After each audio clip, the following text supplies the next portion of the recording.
Hi guys! Welcome back to my YouTube channel. Ako po si Jackie, isang domestic helper o OFW na kasalukuyang nagtatrabaho ngayon dito sa Riyadh, Saudi Arabia.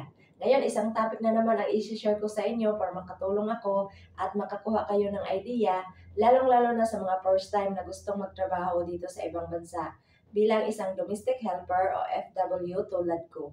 At ang topic na i-share ko sa inyo for today's video ay galing sa comment ni Kabayan Carmelito, shoutout sa iyo.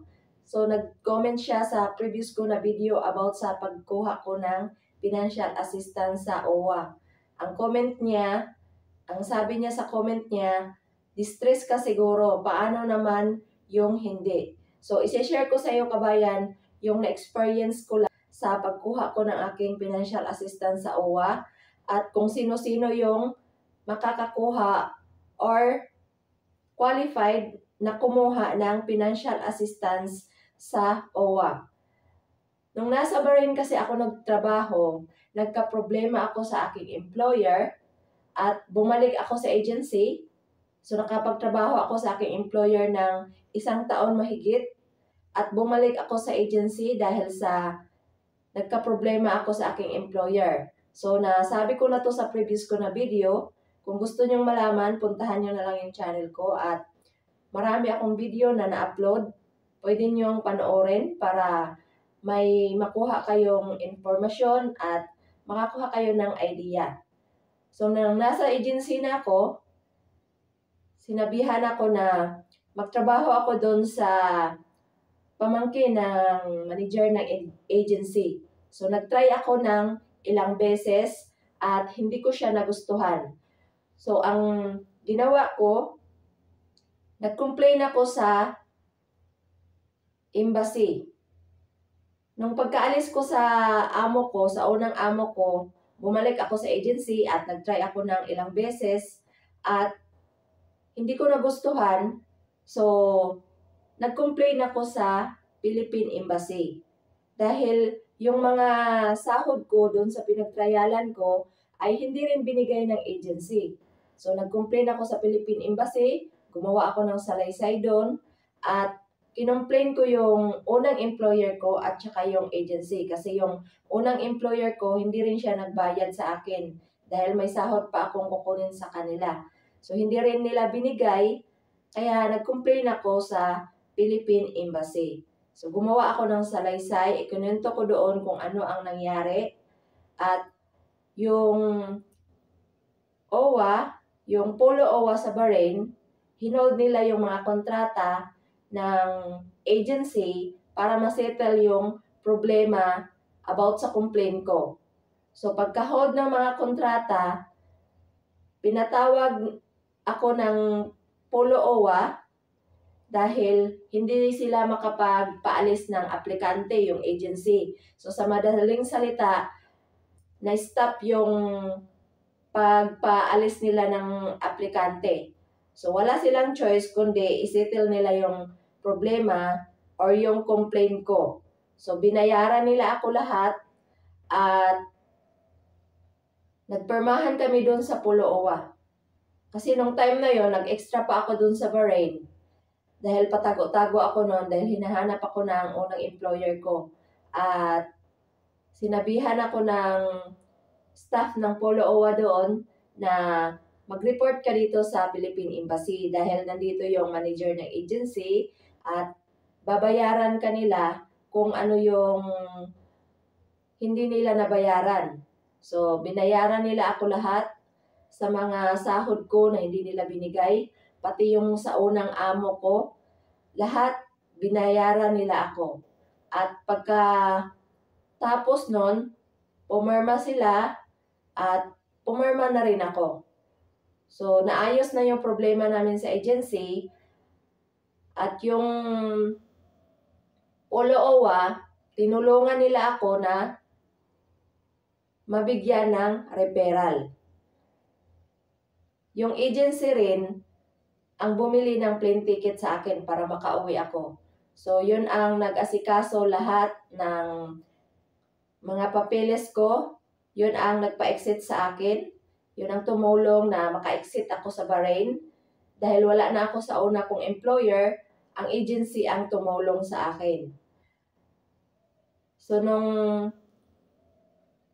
natapos ko na yung isang buwan mahigit, dahil nag-extra job ako doon sa amo ng kaibigan ko, dahil yung kaibigan ko is nagbakasyon siya dito sa Pilipinas, at sinabi niya na naghahanap yung amo niya ng extra lang. So, ako muna ang umextra doon habang inaantay ko na may process lahat ng papeles ko. So, sa madaling salita, nagpatago-tago ako sa Bahrain. Hindi ako nagpakita sa amo ko kasi yung mga papeles ko nasa amo ko. Like passport, yung ikama ko, lahat yun nasa amo ko. So, ang nagbigay sa akin na lang nun is yung agency. Binigay nila doon sa Pulo Owa lahat ng mga dokumento na kailangan ko sa pag-uwi, kailangan ko na ipakita sa airport, binigay nila sa akin yun lahat nung umuwi na ako ng Pilipinas. So, binigay ng agency doon sa Pulo Owa yung ikama at passport ko, pati rin yung plane ticket, doon nila binigay lahat. Tapos nung pumunta na ako sa Philippine Embassy, dinala ko na yung mga gamit ko dahil natapos na yung mahigit isang buwan din ako nung nagtrabaho sa labas. Kaya nung natapos na yun, pumunta na ako sa Philippine Embassy. Nag-report na ako doon kay Ma'am Regina at ginawa nila ako ng i-travel. Lahat ng kailangan ko, sila yung tumulong para may maipakita ako sa airport para maka-exit ako sa Bahrain. So, para makauwi ako ng Pilipinas. So, dalawa kami nun at binigyan na nila ako ng referral. So, yung referral, ipinasa na nila sa amin sa WhatsApp. So, sila yung nagbigay sa amin ng referral. Yun yung ipapakita namin sa OWA sa Pilipinas.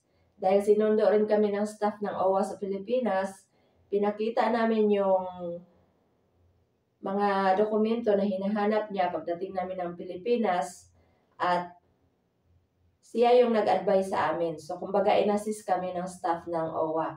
So, nung nasa Bahrain ako, yung Pulo OWA Bahrain ang tumulong sa akin na maibigay lahat ng mga sahod na hindi ko pa nakuha sa previous ko na amo at yung plane ticket.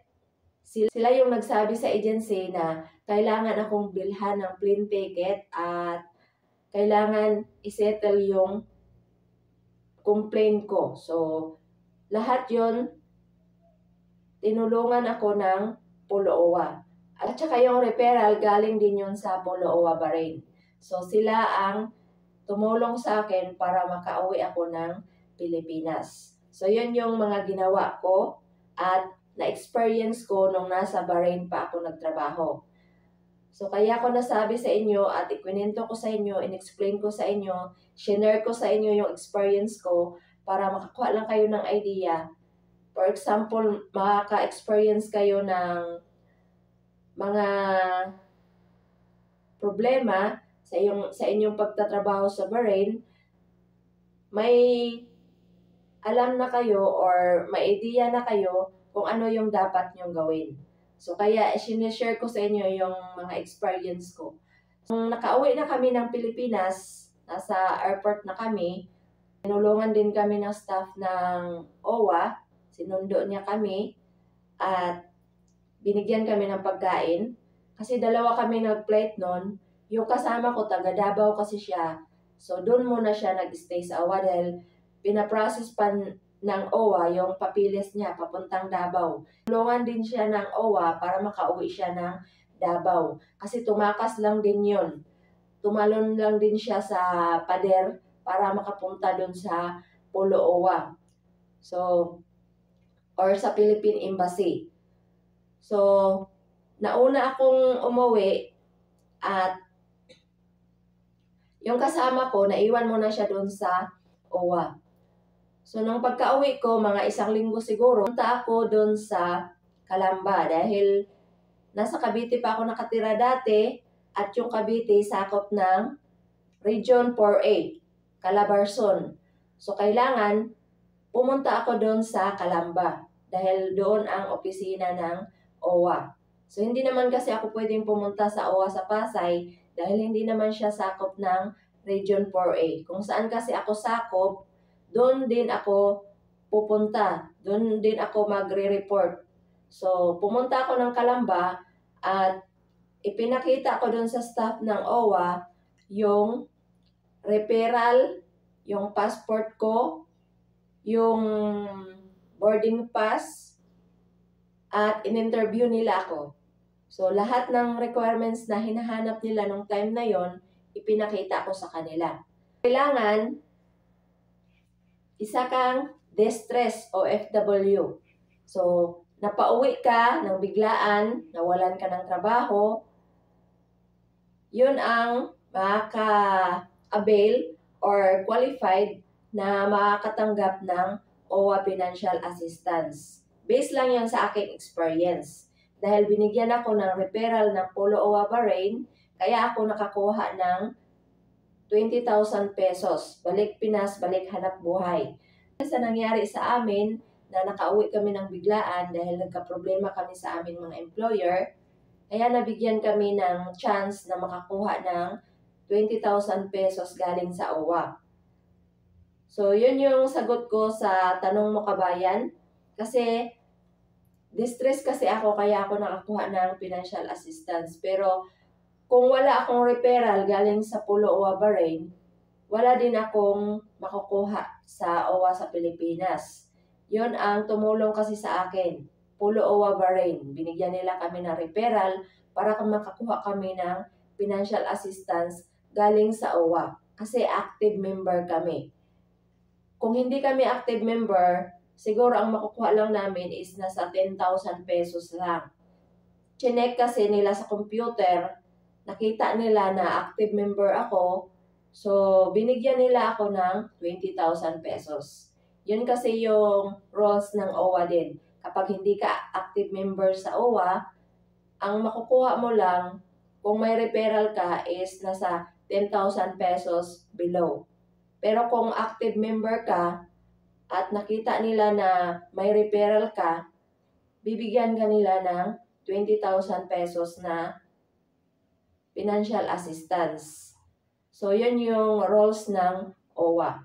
Sa mga hindi distress, hindi ko lang din alam kung ano yung programa ngayon ng OWA na pwedeng itulong sa mga OFW na hindi naman distress. So, kumbaga, wala silang problema, nakatapos sila ng kontrata. Hindi ko lang alam kung ano yung mga programa ngayon ng OWA na pwedeng makatulong sa mga hindi distress OFW. So, yun yung sagot ko sa iyo, kabayan. So, ang mas maganda mong gawin, pumunta ka na lang sa OWA para maitanong mo doon sa kanila kung ano yung mga programa nila na pwedeng makatulong sa mga OFW na umuwi na hindi naman nagka-problema sa employer. Kumbaga nakatapos ng kontrata. So yan, kabayan, yung sagot ko sa tanong mo. So makaka-avail lang ng financial assistance na galing sa OWA is yung mga distress OFW. Yun lang yung na-experience ko.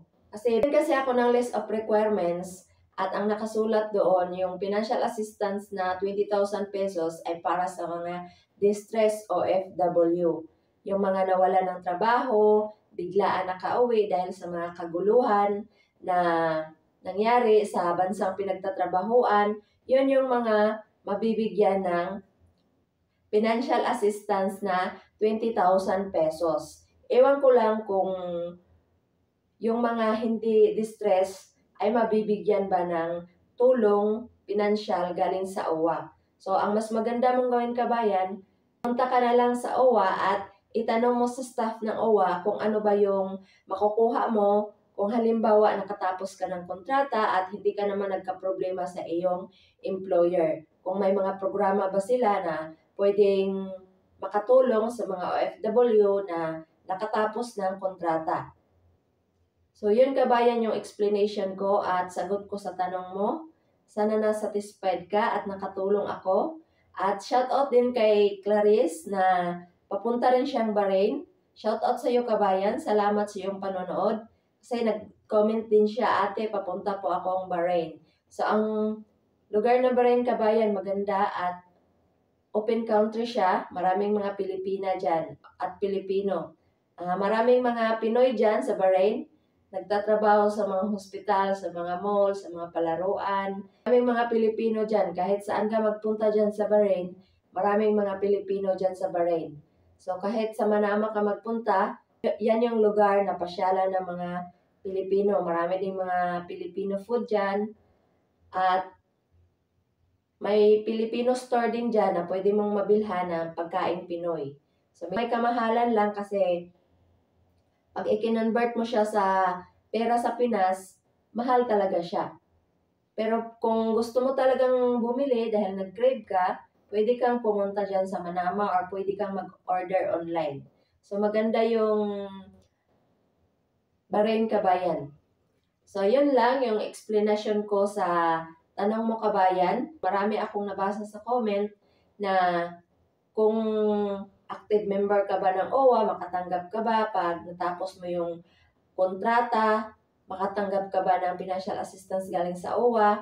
So ang mas maganda niyong gawin kabayan, pumunta na lang kayo sa OWA at itanong nyo sa staff ng OWA kasi sila yung mas nakakaalam kung ano yung mga programa na pwedeng makatulong sa mga hindi distress o OFW. So, yun lang yung ma-share ko sa inyo for today's video. Sana nakatulong ako at nakakuha kayo ng idea. Maraming salamat sa inyong suporta, sa inyong panonood, sa aking mga video na in-upload, sa mga previous ko na video. Salamat sa pag-comment. So, kung ano pa yung mga tanong nyo about sa topic na sinishare ko sa inyo for today's video, mag-comment lang kayo below at i-press ang like kung nagustuhan nyo ang mga ganitong video. Paki-share na rin para makatulong ako sa iba. At kung napanood mo ang video na ito at nagustuhan mo, paki-press ang subscribe at pakipindot na rin ang notification bell para ma-update ka sa mga video na i-upload ko. Maraming salamat sa inyong suporta, sa inyong panonood sa aking mga videos. Kahit boring, kahit minsan may mental block ako, kahit boses ko ay paus na, suporta pa rin kayo sa akin. Maraming salamat sa inyo guys. Sa inyong walang sawang pagsuporta sa aking munting tahanan. Thank you for watching and God bless.